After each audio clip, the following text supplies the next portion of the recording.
오늘 말씀을 보시려면 먼저 내용을 파악하셔야 됩니다. 어, 예. 여호수아 10장 1장 10절에서 18절까지의 말씀은 크게 두 부분으로 나누어집니다. 한 부분은 여호수아가 이제 백성의 지도자들을 부르는 장면입니다.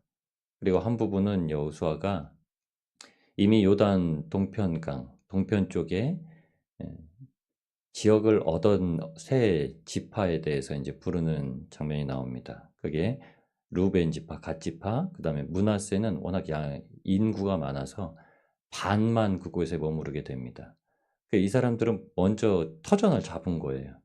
그러니까 이제 조금 마음의 여유가 생기는 거죠. 마음의 여유가 생긴 자들, 그리고 지도자들을 불러다가 이제 가나안 땅으로 들어가서 하나님께서 약속하신 곳을 차지하게 하시는 내용입니다. 첫 번째는 여호수아가 지도자를 불렀다라는 것에 우리가 오늘 말씀을 보셔야 됩니다. 그리고 그들에게 말씀하신 게 뭐냐면 양식을 준비하라고 하신 겁니다. 가나안 땅에 들어가기 전에 3일 동안 양식을 준비하라. 이 의미에 대해서도 오늘 묵상을 좀 해보셔야 됩니다. 그리고 여호수아가 이미 땅을 얻은 새 지파를 불러서 먼저 가는 선발대로 출격을 시킵니다. 왜 땅을 얻어서 이렇게 마음이 여유로운 사람을 하나님께서 앞서 보내실까? 이것도 오늘 여러분 삶에서 묵상하셔야 됩니다. 그리고 여호수아가 여호수아의 말에 순종하고 여호수아에게 여호와께서 함께 계심을 그 사람들이 오히려 격려한다라는 걸 보셔야 돼요. 그러니까 여호수아가 부른 자들이 여호수아에게 오히려 얘기합니다. 우리는 당신의 말을 순종하고 당신의 말을 순종하지 않느냐는 자들은 죽임을 당할 것입니다.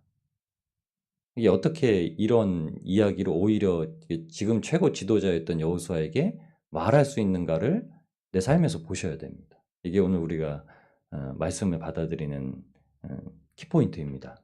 파악이죠. 저는 봤더니 여기서 이제 세 가지를 그냥 간략하게 좀 먼저 보았습니다. 첫 번째는 허락하신 일, 그러니까 하나님께서 우리의 삶을 허락하셨습니다. 그러니까 우리의 삶은 그냥 살아가는 게 아니죠. 하나님께서 허락하신 삶을 살아갑니다.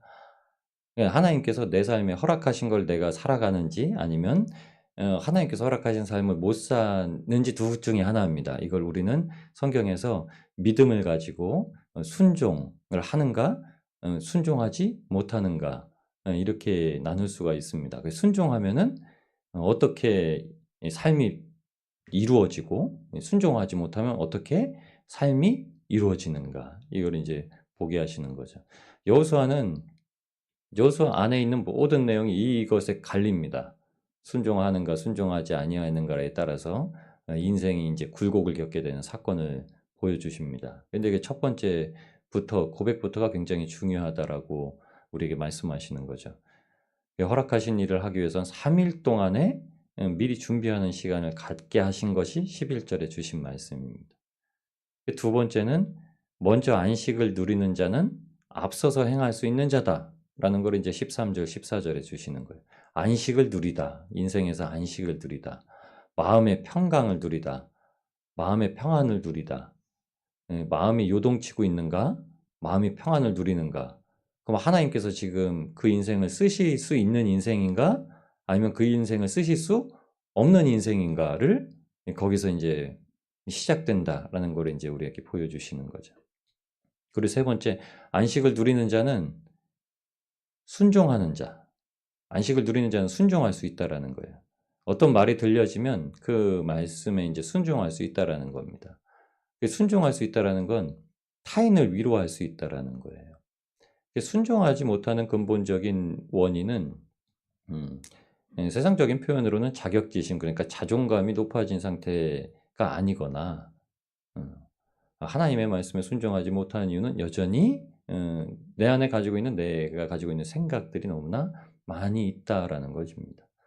그래서 이렇게 성경엔 얘기하는 겁니다. 우리가 순종하는 것을 얘기하고 우리에게 명령하는 여호수아에게 순종하는 자에 대해서 순종하지 아니하는 자에 대해서 언급할 수 있는 것, 그 믿음의 고백으로 그 마음이 같다라는 걸 얘기하는 거죠.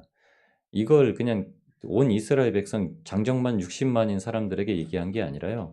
지도자들, 지도자들, 교회의 지도자들이 얘기한 겁니다. 교회의 이 리더들. 예, 그래서 제가 섬김이라고 이렇게 말씀을 드린 겁니다. 하나님은 어떤 분이신가? 11절, 13절에 보시면 명령하여 이르기를 이렇게 얘기하십니다. 명령하여 이르기를 11절에도 말씀하시고 13절에도 하시는 말씀이 여호수아가 백성에게 명령하여 이르기를 여호와의 종 모세가 너희에게 명령하여 이르렀듯 이렇게 두 번을 얘기합니다. 순종하는 자들을 통해서 하나님은 일하시는 분이다 입니다. 하나님은 어떤 분이신가? 하나님은 순종하는 자들을 통해서 일하신다. 그게 왜 그렇습니까? 여호수아는 하나님을 직접 대면하지 않았던 사람입니다. 그러니까 여호수아서 1장 1절에서 9절까지의 말씀 다시 살펴보시면 하나님께서 말씀하시기를 하나님의 종 모세 그리고 여호와의 수종자 모세의 수종자 여호수아 이렇게 표현을 하십니다. 그러니까 여호수아가 하나님의 종이거나 하나님의 수종자라고 표현하지 않으세요. 하나님의 종은 모세입니다. 모세는 예수 그리스도의 예표예요. 이제 모세가 죽고 나서 여호수아도 예수 그리스도의 예표이긴 합니다. 그런데 모세라는 관점이 있을 때는 여호수아는 하나님을 직접 대면할 수 없는 자입니다. 우리가 신앙생활해도요. 우리가 하나님을 직접 대면할 수 없기 때문에 요한복음에 끊임없이 예수님께서 해주시는 말씀은 나로 말미암지 않고는 지금 우리가 신앙생활을 하고 있는 것도요. 예수님께서 십자가에 달려가 죽으신 그 대속을 믿는 믿음 가지고 있지 아니하면 하나님께 나아갈 수 없다. 그래서 믿음이 없이는 하나님을 기쁘시게 할 수 없다. 히브리서 말씀의 주심과 같이 믿음이라는 것은 우리가 예수 그리스도께서 날 위해 죽고 부활하시고 승천하시고 다시 오신다. 이 네 가지 사실을 믿는 겁니다. 이미 이루어진 세 가지 사실과 이미 이제 한 번 우리에게 또 허락하실 한 가지 사실을 믿고 살아가는 거죠. 하나님은 그 말씀에 순종하는 자들을 통해서만 일하십니다. 하나님의 종이라 표현한 모세가 죽은 후에 모세의 수종자 여호수아를 통해서 오늘 말씀하시죠. 여호수아서는 우리 인생 가운데 지금 천국을 붙잡는 겁니다. 이거 하늘 천국을 들어가는 게 아니라요. 이 땅에 있는 지상 천국을 붙잡게 하시는 거예요. 여러분 지금 천국을 살아내셔야 되거든요. 마음이 요동치면 이제 천국이라고 할 수가 없습니다. 여러분 마음의 평강을 얻으려면 어떻게 해야 되냐면 주님께서 말씀하신 것 같이 먼저 된 자가 되셔야 되고 나중 된 자 되지 않도록 하셔야 됩니다. 마태복음 19장과 20장에는 먼저 된 자 나중 될 것이고 나중 된 자 먼저 될 것이라는 표현을 쓰십니다. 첫 번째 먼저 된 자 나중 될 것이라는 표현은 이 세상에서 다 버리고 주님을 따랐습니다 하는 자들에게 예수님께서 하신 말씀이에요. 먼저 되었다는 건 이 땅에서 내가 지금 천국을 살고 있다 누리는 자들에게 그렇지 않다라는 표현으로 주신 거예요. 이 땅에서 부요해지는 것이 내가 천국에 들어갈 수 있는 요건이 된다라고 생각하는 자들이라고 하는 바리새인들과 서기관을 지칭해서 얘기한 겁니다. 이 땅에 어떤 눈으로 보여지는 한 가지 사건들을 통해서 아 내가 지금 천국 갈 수 있네라고 하는 사람들에게 그렇게 안 된다라고 말씀하시는 거예요. 그래서 다 버리고 이 땅에서 있는 것을 다 버리고 주님을 따른 자들에게 하신 말씀입니다. 이 땅에 있는 걸 다 버리고 주님을 따르면 천국 것을 소유할 수 있다라는 그 믿음이 맞다라고 말씀하시는 거예요. 마태복음 20장에는 포도원 주인의 비유를 하셔서 일꾼에 대해서 얘기하시면서 나중 된 자부터 계수하게 하시는 말씀을 주시죠. 이거는 하나님께서 분명하게 공평한 기준을 두고 우리에게 행하신다라는 거죠. 나에게만 특별한 기준을 두지는 않으십니다. 하나님께서 말씀하시는 건 동일한 기준으로 동일한 사람들에게 그러나 각자 처한 믿음에 맞게끔 할 수 있게 하시죠. 내가 지금 처한 믿음에서 온전히 주님 앞에 순종하는 여부를 원하시고 허락하십니다. 그래서 여호수아를 통해서 백성의 관리들, 먼저 지도자들 부른 거예요. 모든 자들을 부르지 않습니다. 그냥 항상 순차적인 거죠. 믿음에 서 있는 사람들. 그래서 순종이라는 건 내가 하고 싶으면 하고 싶지 않으면 안 하는 게 순종이 아닙니다. 말씀은 우리에게 그렇게 얘기하지 않습니다. 말씀은 분명한 하나님의 기준을 가지고 말씀하시는 것대로 행하는가를 얘기합니다. 그래서 이렇게 얘기하시죠. 만일 누가 범죄한 일이 있거든 눈이 너를 범죄케 하거든 눈을 빼버리라. 손이 너를 범죄케 하거든 손을 찍어버리라. 이 말씀은 차라리 불구자가 되어서 천국에 들어가는 것이 훨씬 낫다. 이 땅 가운데서는 그리할지라도 하나님의 말씀에 순종하는 것이 훨씬 유익한 일이다. 그건 우리한테 유익한 일이라고 주신 겁니다. 근데 우리가 실제 생활에서 그렇게 하나요? 못합니다. 그렇게 하는 사람들을 우리가 또 믿음이라고 얘기할 수 있을까요? 내 손이 범죄한다고 손을 진짜 찍어버리는 거. 그런 무시무시한 일을 하는 사람들을요. 하나님은 왜 그렇게 말씀하셨는가? 예수님은 그 정도로 네 마음을 주님 앞에 순종하면서 나아갈 수 있는지 확고함을 가지고 있냐라는 거죠. 그래서 지도자들을 부른 겁니다. 우리에게 주시는 그 말씀의 뜻은 무엇일까요? 16절과 17절에 이렇게 얘기하십니다. 명령하신 것과 같이 여호수아에게 대답하여 이르되 당신이 우리에게 명령하신 것 그것은 다 행할 것이요. 17절에도 모세에게 순종한 것 같이 당신에게 순종하려니와 이렇게 얘기합니다. 사람에게 순종하는 자들을 통해서 하나님은 일하십니다. 세워진 질서에 순종하고 신앙생활을 하는 자가 새로운 심령과 안식을 누릴 수 있다는 거죠. 그러면 반면 순종하지 아니하는 자는 하나님의 은혜를 누릴 수 없다라는 걸 성경에서도 얘기합니다. 18절 말씀이에요. 거역하여 순종하지 아니하는 자는 죽임을 당하리라. 이렇게 말씀하시는 겁니다.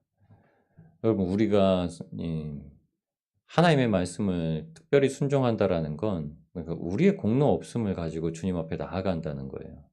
우리는 우리가 어떤 대단한 여부를 내세우지 않습니다. 근데 우리는 우리가 가지고 있는 생각에 대해서 많이 옳다라고 여깁니다. 세상은 옳고 그름으로 구별된다고 생각을 합니다. 그러니까 이것 때문에 많은 다툼이 일어나고 문제가 생겨버립니다. 그러나 하나님의 나라는 옳고 그름에 있지 않습니다. 하나님의 나라에만 의가 있고 세상에는 의가 없다라는 겁니다. 그래서 유일한 의가 되신 예수 그리스도께서 오셨다는 거예요. 그래서 불의한 우리 마음 가운데 예수님을 심게 하신 겁니다. 예수님의 말씀을 씨앗 뿌리시고 말씀은 의로움이죠. 근데 마음 가운데서 말씀이 씨앗이 열매가 될 때가 있고 열매가 되지 못할 때가 있다라는 거예요. 그래서 말씀을 빼앗기며 산다라고 얘기합니다. 그래서 이 순종한다라는 여부는 영적인 것들과 지금 싸우고 있는지 우리 마음 가운데 점검하는 겁니다. 내가 지금 육체 이야기를 하고 있을 때 그거를 내가 지금 공중권세 잡은 영적 권세와 싸우기 위해서 하는 말들과 행동들인가? 그것에 대해서 하나님의 말씀에 순종하고 있는 것인가? 순종하지 못하고 있는 것인가? 라는 거 우리한테 끊임없이 하나님께서 질문을 하시는 거죠. 이걸 마음의 감동이라고 합니다. 내 마음대로 행하고자 하는데 마음이 시원치가 않아요. 뭔가 좀 찝찝하고 그렇습니다. 이걸 양심이라고 부릅니다. 신앙적 양심이 있어요. 세상적 양심은요. 비도덕적인 일을 할 때 그냥 우리 마음이 이러면 안 되는데라는 생각을 갖는 거예요. 신앙적 양심은 비도덕적인 게 아니라 비말씀적인 것을 할 때 내가 지금 이걸 하면 안 되는데라면서도 내가 가지고 있는 마음의 생각을 주체하지 못해서 그것대로 행하고 있는 것을 얘기합니다. 근데 이것을 우리가 불순종이라고 아셔야 됩니다. 이게 불순종이에요. 하나님 앞에 불순종합니다. 그래서 하나님은 어떤 분이신가? 그래서 11절 말씀에 사흘 안에 차지하게 하시려고 하니 라고 말씀하시면서 양식을 준비케 하세요. 11절에 하신 말씀입니다. 사흘 안에 차지하게 하시는 우리가 어떤 일과 행동들과 이야기들을 하기에 앞서서 하나님께서는 기도를 하고 말씀을 먼저 마주하기를 원하십니다. 그런 분이세요. 그래서 하나님은 말씀을 주신 분입니다. 그래서 하나님은 로고스, 말씀이 육신이 되어서 이 땅 가운데 우리 가운데 오신 분입니다. 그래서 성경을 가지고 있다라는 건 하나님을 모시고 있다라는 얘기예요. 여러분 일상생활에서 24시간 성경을 붙들고 살아갈 수는 없습니다. 그러나 날마다 그 말씀을 보는 훈련은 하셔야 돼요. 더 많이, 더 가까이 하시는 훈련을 하셔야 됩니다. 인생은 훈련 가운데 있는 겁니다. 인생은 하나님의 늘상 가르침 가운데, 배움 가운데 있는 겁니다. 이거는 육신의 때를 떠나서 이야기하시는 겁니다. 왜냐하면 우리는 다 천국 가야 될 때를 준비하고 있기 때문에 그러신 거예요. 여호수아를 통해서 3일 동안 양식을 준비하고 땅을 차지하라고 하십니다. 시간적 말미를 주신 겁니다. 하나님은 우리한테 항상 하나님께서 이기게 하시는 것을 주십니다. 항상 우리에게 승리를 주세요. 그래서 여유롭게 준비하라고 하신 거예요. 요단강을 건널 때 그렇지 않았다면 어떻게 할 수 있었을까요? 하나님이 항상 그렇게 우리에게 시간적 여유를 주신다는 거예요. 이것을 꼼꼼히 생각해 보고 이것이 내가 하나님 앞에 순종하는 것인지 불순종하는 것인지에 대해서 말씀을 보고 기도로 여쭙고 그 기도에 대해서 응답을 받고 주님의 자리로 나아가게 하시는 겁니다. 일생의 자리, 삶의 자리에 나아가게 하시는 겁니다. 이 말씀을 통해서 우리에게 무엇을 얘기하시냐면 11절 말씀에 땅을 차지하기 위하여 이렇게 표현을 합니다. 나 땅을 그 주시는 땅을 차지하기 위하여. 그래서 양식은 말씀이고 말씀에 따라 허락하신 승리를 받기 위해서 기도하는 시간 주신다고 말씀하신 거예요.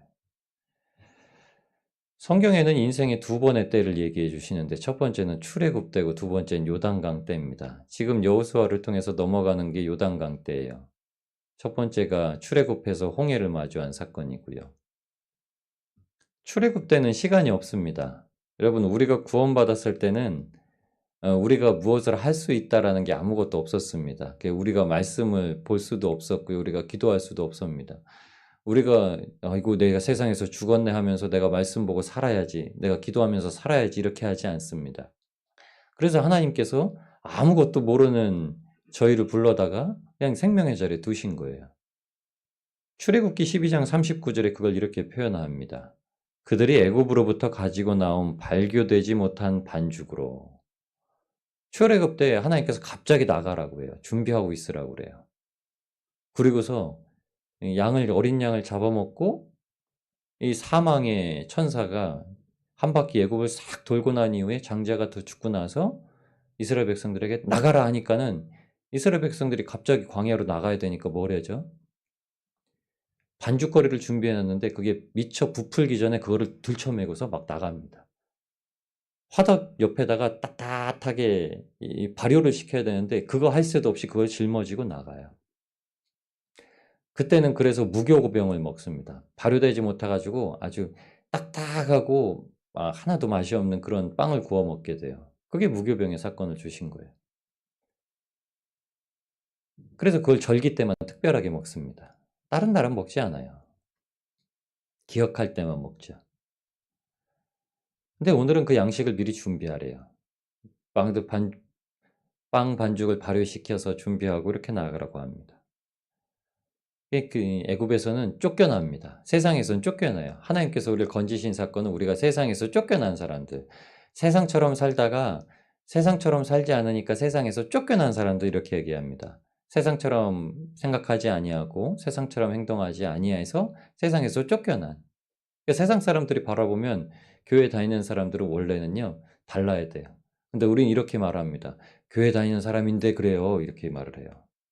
제가 청년이랑도 얘기하는데 너무 이렇게 사람과의 문제가 생겼는데 그 사람 교회 다니는 사람이에요. 이렇게 얘기를 해요. 그래서 제가 얘기했습니다. 그래, 그 사람은 교회를 다니는 사람입니다. 그 사람은 예수님의 말씀에 순종하고 예수님을 믿어서 행동할 수가 아직 없는 사람이다. 저와 여러분은 예수님을 믿어서 교회 다니는 사람입니다. 그냥 교회 다니는 사람이 아니에요. 순종하는 사람입니다. 근데 오늘 말씀의 11절에는 진중에 두루다니며 백성에게 명령하여 이르기를 양식을 준비하라. 이렇게 말씀하십니다. 먼저 안식을 누리는 자가 앞서 행할 수 있다라는 거죠. 양식을 준비한 자, 르우벤 지파, 갓 지파, 므낫세 반지파도 이미 터전을 잡아놓고 있기 때문에 그걸 준비하고 있다라는 거죠. 그래서 안식을 누리는 자가 여호수아에게 오히려 얘기합니다. 우리 당신과 함께합니다. 걱정 마세요. 우리 먼저 들어갈 겁니다. 우리 선발대로 들어갈 겁니다. 그 가나안 땅에 처음 정탐꾼들이 들어가서 왔을 때 우리는 그들 앞에 메뚜기 같다라고 얘기했는데 오히려 이 안식을 얻은 사람들은 이렇게 얘기합니다. 뭐 그거 뭐 별거 있습니까? 여호수아와 갈렙이 얘기한 것처럼 우리 밥 아닙니까? 라고 여호수아 걱정하지 마세요. 이렇게 얘기합니다. 걱정하지 마세요. 나는 순종합니다. 나는 순종하여서 당신의 편, 당신을 부르신 모세를 부르신 하나님 편에 서 있습니다. 어찌하든지 내 팔이 하나 잘려나가든지 내 눈이 하나 뽑혀나가든지 이 세상 가운데 범죄치 아니하고 하나님의 길을 따릅니다. 이게 여호수아를 시작할 때 믿음의 사람들에게 먼저 해주신 말씀입니다. 하나님의 말씀에 순종하여 사는 사람들. 그래야 이제 전쟁 가운데 승리를 얻게 하신다는 겁니다. 우리의 싸움은 혈과 육이 아니라 공중권세 잡은 자의 싸움이라고 에베소서 6장에 이야기를 합니다. 그래서 무장해야 될 것이 우리가 구원받았음에 대한 확고함, 말씀의 성령의 검을 지니고 있는 단단함, 의의 흉배를 붙이고 있는 강인함, 진리의 허리띠를 동여매고 있는, 그리고 복음의 신을 신고 있는, 믿음의 방패를 지니고 있는 자들입니다.